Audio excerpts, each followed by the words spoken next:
Ever hear the old Rodney Dangerfield joke about going to a boxing match and a hockey game breaks out? Well, next time you go for a walk in the woods, don't be surprised if an art exhibit breaks out.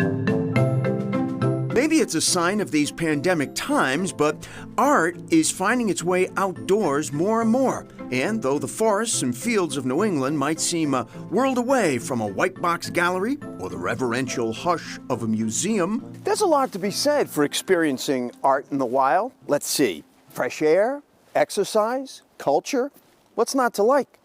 So lace them up, folks. Time to get out and experience some outsider art. This is Chronicle on WCVB Channel 5. A treasure chest of world-class art lies just over the state line, spilled out over the rolling hills of Kensington, New Hampshire. This is the real deal. If you're going to do something, do it the best you can do it. Dozens of artworks dot the 10 miles of trails that wind through woods and meadows of Alnoba, a private nonprofit foundation.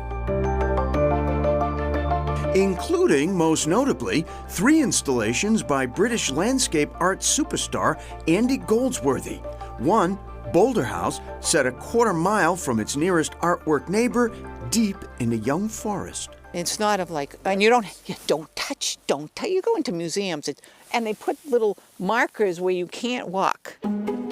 Harriet Lewis and her husband, Alan, are the prime movers behind Alnoba, open to the public exclusively through private tours. Everything's wide open, and so we put art where you can touch absolutely everything here.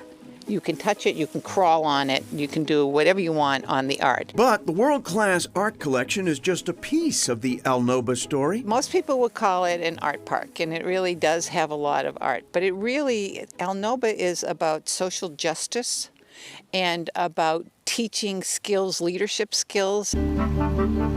Alnoba, an Abenaki word meaning being or becoming, is primarily a leadership training retreat, specializing in developing strong nonprofit leaders with a focus on social justice and environmental issues. It all comes together, and it's all about how we can be great. How can we all be great together, and how can we all, honestly, really, how can we all survive?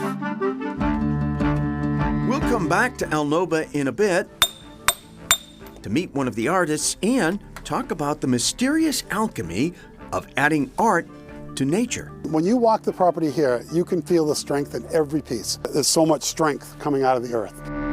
Then there is art that depends on the natural world for its animating force, inseparable from the air and the light that give it life. This has 7,000 little pieces of metal on it, and they're all oriented in the same direction. But it also turns one way or the other, just like you're sailing a boat with 7,000 sails. You're tacking and jibing.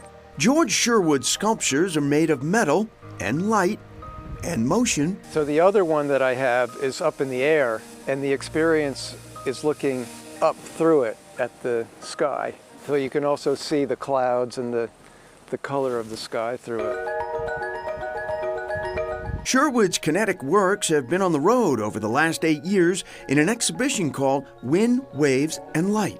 And it's traveled around the country to various locations, some museums, some botanical gardens. But when COVID hit, the sculptures came home to Sherwood's property, high on a hilltop in Ipswich.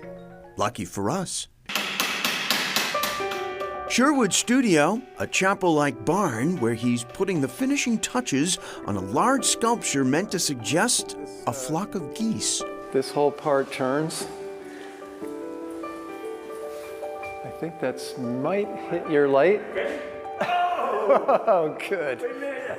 Now you know why I had to have a barn like this. The COVID slowdown has allowed Sherwood time to do what he loves most, letting fresh notions blow in. The fun that I have is dreaming and coming up with some new idea, some new way of expressing motion or movement.